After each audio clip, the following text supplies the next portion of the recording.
Oh, Sam, I don't know if it's enough, though. I thought this horse could be really, really good. He's probably going to jump him silly from the front. We've got a good record in this race.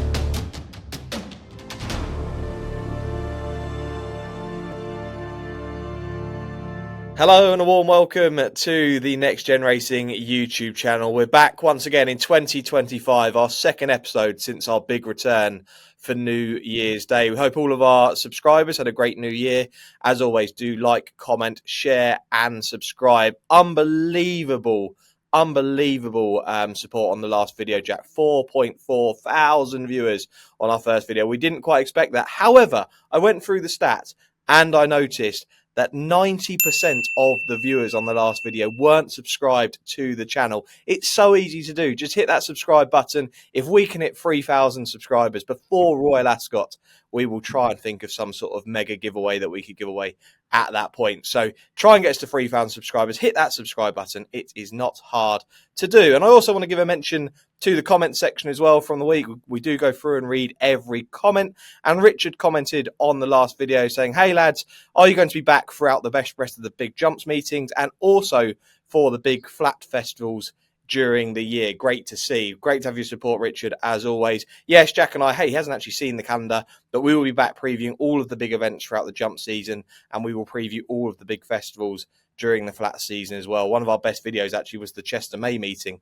We seem to get really good support on that. So we will be doing all of those festivals and we will have a schedule out with you. But these videos come out every week at 6 p.m, every Thursday, 6 p.m for our regular weekend previews. Jack, just quickly, how are you? New Year is here. Looking forward to a big 2025.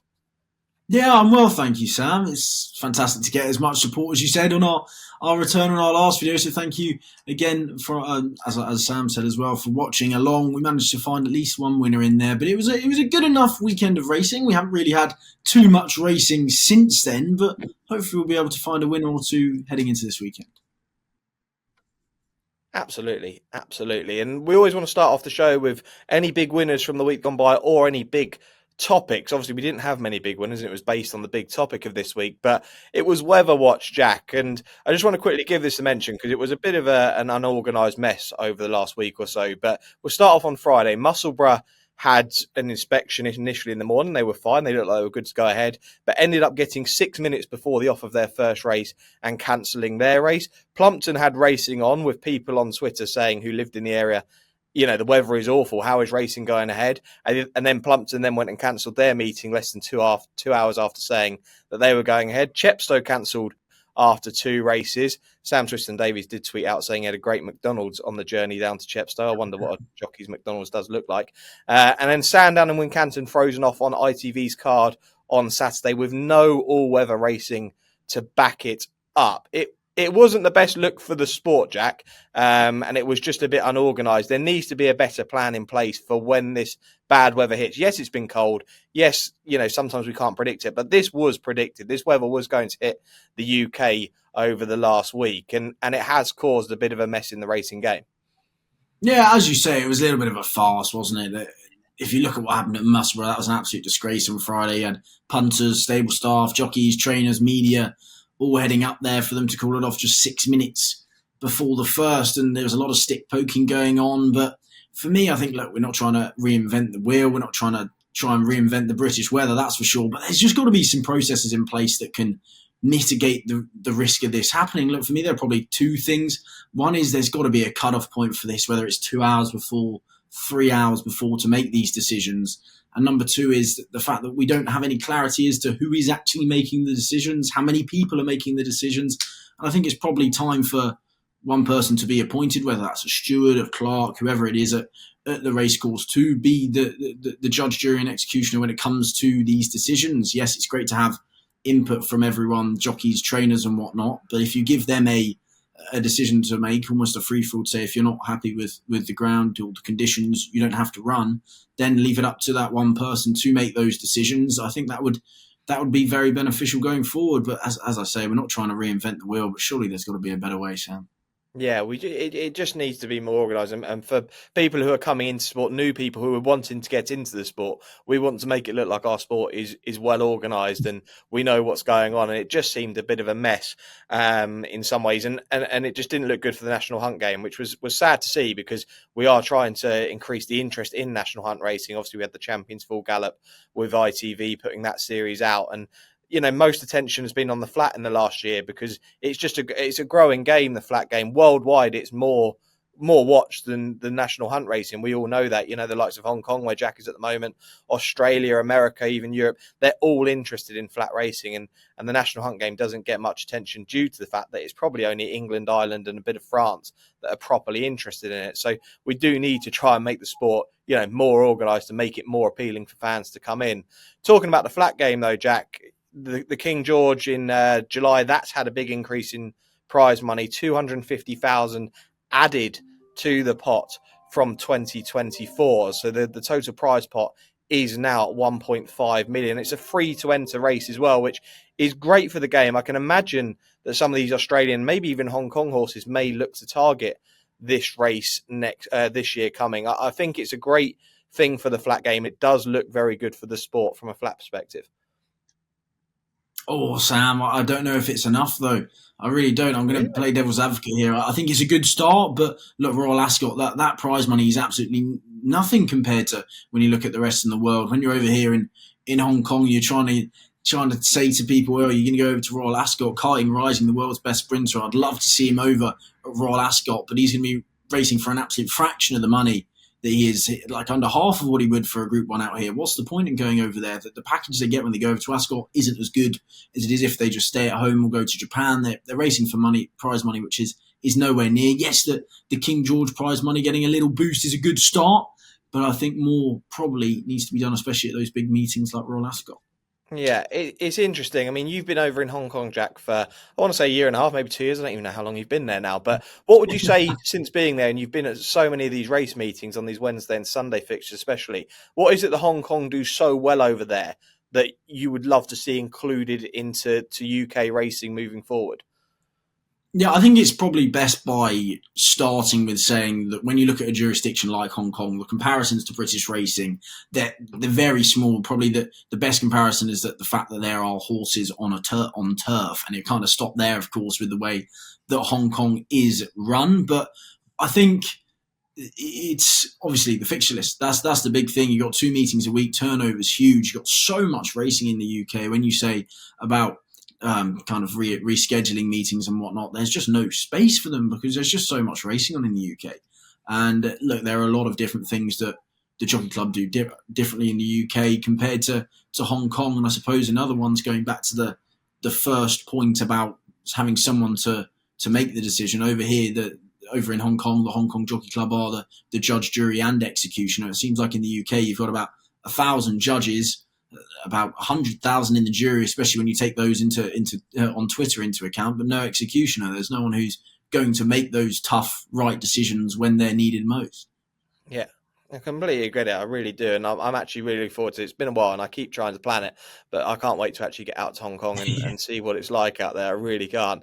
Right, let's get away from the big topics then. Let's get into the race previews. It's going to be a shorter show this week with regards to race previews due to the fact that we have already lost Warwick and their Classic Chase Me. We were going to preview the 3 races, which would have been the Silviniaco, Conti and the Lanzarote from Kempton, and then the Classic Chase from Warwick. But we're going to preview the 2 races anyway, hoping that racing is on.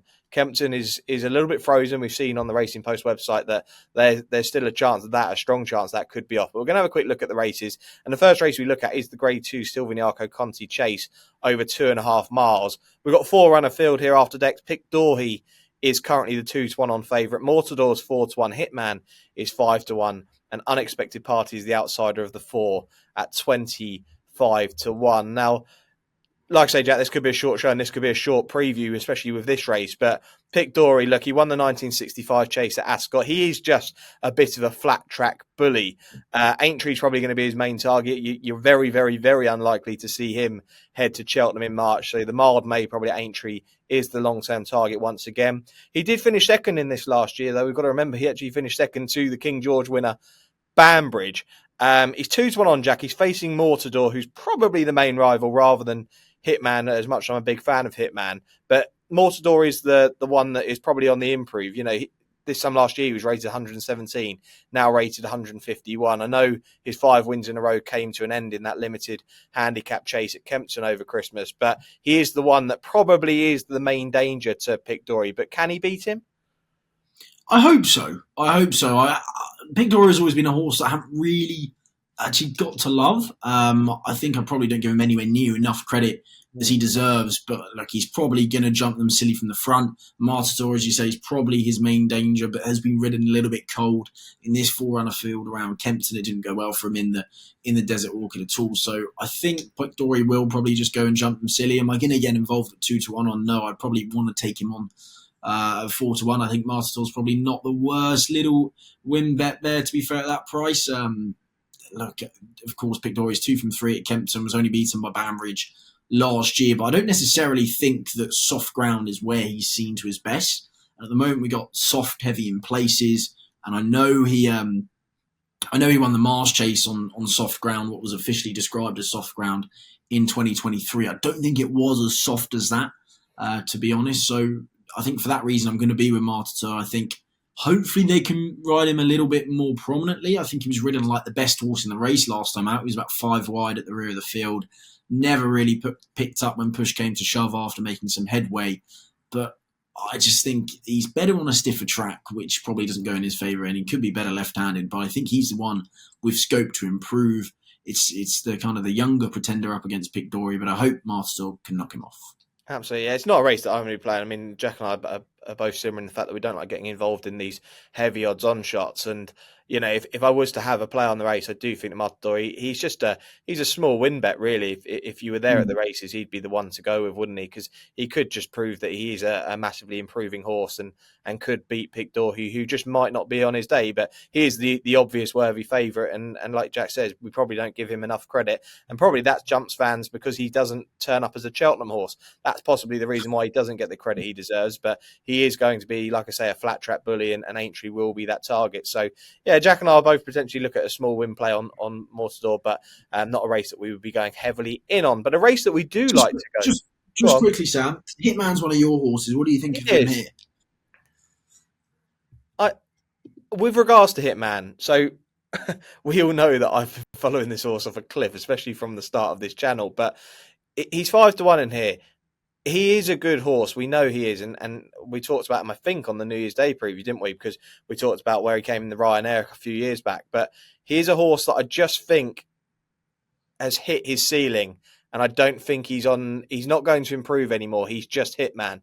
And I don't think he's as good as Pic D'Orhy. And that would show probably with the jockey bookings as well as anything, Jack. So I think Mortador, I think the finishing order could even be the first 4 in the market. I hope Mortador can beat Pic D'Orhy, but in my opinion, it will be the first 4 in the market. What have you given Hitman a slight chance then, or? Oh no, I think it's the same between the first 2 in the market. I think Hitman's probably a little bit past his best, but we'll see. That's basically what I was trying to get at, really. I probably went the long-winded route there, but yeah, he's past about. I do love him, but I can't see him winning that at all. But like I say, the race that we're getting on to now is a race that we do actually love, Jack. I believe we've got a really good record in this race, to be fair, since the start of the channel. It's the 3:18 at Kempton, which is the Coral Lanzarote handicap hurdle, over 2 mile, 5 furlongs, and the market currently looks like this. Impost Twi is the 11-2 favourite, Beat the Bat 8-1, Ilvad de Soir's 8-1, Jipka also 8-1, Knight of Allen's 10s, Doddy the Great 14s, along with Punter de Les 16-1.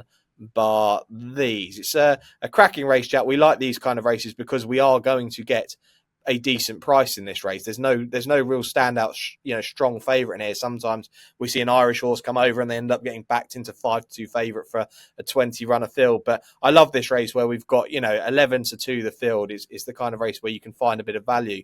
And the one that I looked at was one at a decent price, and I thought Dargianini for Harry Derham was really interesting at 20-1. There will be extra places for this race out there, being a 20-runner field, so you can look for those. But he was an 11-length winner over course and distance back in November 2023, and then he had this really long break where we didn't actually see him until the back end or the last quarter of last year.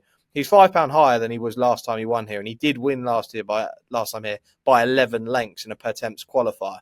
It was a much weaker race than this, don't get me wrong, but I've been watching him closely, and his last run behind on Pub League, I thought was actually very good, and I think he could be primed for this. Paul O'Brien's been jocked up, who's a regular jockey for Harry Derham. He's riding in the last 14 days at the time of recording at 38% strike rate. So I'd give this horse a massive chance. I think at 20 to 1, he's far too big, and I think he's a horse that will love Kempton. So he's the one for me. The other one I looked at was Knight of Allen, who's one of the shorter ones in the race. But I do think the race at Doncaster, you may talk about it, Jack, but the race at Doncaster was won by Steel Ally. I thought that was a pretty good race. And I know the likes of Beat the Bat and Kaminskas, who were finishing in those first 4 places in that race, I think they could all have a decent chance here. But a strong run Lanzarote off a mark of 1, 2, 3. I do think this is a horse that will just continue to take a step forward. And I think he's the one towards the top of the market. But yeah, I think Dargianini, that'll be the one for me in the Lanzarote, Jack. And like I say, we've got a good record in this race. Yeah, you put up West Balboa, I think it's 16, 18 to 1. I wouldn't be surprised if there are only 5 or 6 finishers like the race when West Balboa won it. I think if it's still soft, heavy in places by the time at the off, I think it's going to be an absolute grueling one, and you want one who's going to be able to definitely stay on there. I've got one towards the head of the market and one a little bit further down. I'm going to have a win bet on Jipko. I really liked the ride last time out from the rear of the field, picking up the pieces there, kick clearing in good enough style. The time wasn't anything special in comparison to the new line over the same course and distance on the same day, but I think the wind op's done the world of good, and I'd like to think he's probably a little bit better than 129. I think he proved that he can stay last time out from the rear of the field, and if he's ridden cold, I think that's probably what you want to be doing to pick up the pieces here over a grueling 2 mile 5. The other one is going to be Santos Blue, who seems like an absolute mud lover. Ben Sutton's going to be taking £5 off in the saddle. He won at Utoxeter on heavy ground towards the end of last season, blew off the cobwebs with a comeback run last time out. So he's 25 to 1. I think he's going to absolutely love the mud. He's got a little bit of weight to carry, but I think he'll be there if it does turn into an absolute grueler. So I have Jipko at 8 to 1, Santos Blue at 25 to 1. And I do want to mention Firestream as well, who's 20 to 1 at the moment. He's been off for 713 days for Anthony Honeyball. But when he was a novice hurdler, I thought he was a real eye-catching novice hurdler. I thought he was going to be a really good horse. I don't know why he's been off for so long. So I'll definitely be keeping an eye to see how Firestream gets on. 2 mile 5 on softer, heavy ground. I'm not sure that's definitely up his street, but he's only off a mark of 120. He's been dropped £10 for his break. So Firestream's another one who I'll be keeping an eye on. Won't be having an investment on, though. Okay. The one that was interesting, I know we could mention the whole field, Jack, just quickly, is a horse that you were a big fan of, and you were the one, I'd give you credit, you mentioned this horse to me, which was Spirit Danu, who won really well the time after you mentioned it to me at Sandown. I remember winning really, really well. And a horse that does really like soft ground. Not really performed since then to the level I thought the horse would. I genuinely thought you were right, and I thought this horse could be really, really good, and a horse for the moors that's one to follow, but hasn't quite worked how I thought. I don't know what your thoughts were with regards to Spirit Danu. Yeah, it's a massive shame, because after his 4-year-old season, I thought he was nailed on to win the Betfair Hurdle. We went and run at Sandown. I thought we were on here. And then he just flopped like anything in the Betfair Hurdle, and he just hasn't really come back since. He plugged on over 2.5 miles at Aintree at a big price last year. Last year. But since then, he just hasn't really done all that much. I think he's probably got a decent race in him. Finished 4th last time out, plugged on in that Newbury race behind Jipko. But I probably would have wanted to see a little bit more from him. He seems like, I don't know if he's got a little bit too clever these days or whatnot, because he's clearly quite well handicapped. But for my sins, I'll have to leave him alone here. Absolutely. No, it's fair enough. Absolutely. So there we go. There are selections for the Lanzarote Hurdle. So we previewed 2 races there. Like I say, we would preview 3, but the Warwick meeting is off. We'll get into the any other bet selection of the show. Jack told me before the show that he hasn't got anything in the UK segment with regards to any other bets. I just want to give a mention in the 2:10 at Kempton, the 3 mile handicap chase there. To a horse I thought, briefly looking at the race, was Ansam at 16 to 1. Now, he won this race back in 2023, and he's back off a winnable mark, it seems now. And it might just be that he's needed a few runs to get going this season. He loves it round Kempton. That's the one thing. I just love these horses who are made for these flat tracks. And it doesn't seem like the strongest handicap chase this year. He is an older boy, but I do think this is a weak enough race. And I think he's just a bit too big for a course and distance winner, and a horse who's won this race at 16 to 1. And remember in this segment last week, Jack had some great success, 9-2 about Boomslang, which was in our any other bet segment. So no pressure on me there, but 16 to 1 shot in the 210. Jack, now time for the international racing segment. I'm really looking forward to starting to get stuck into some of the Meydan action soon. I know we've had some good races out there, but I'm really starting to note down a few horses, and hopefully I'll have a few selections in this segment as well. But Hong Kong this weekend, what have we got coming up, and are there any horses that you like?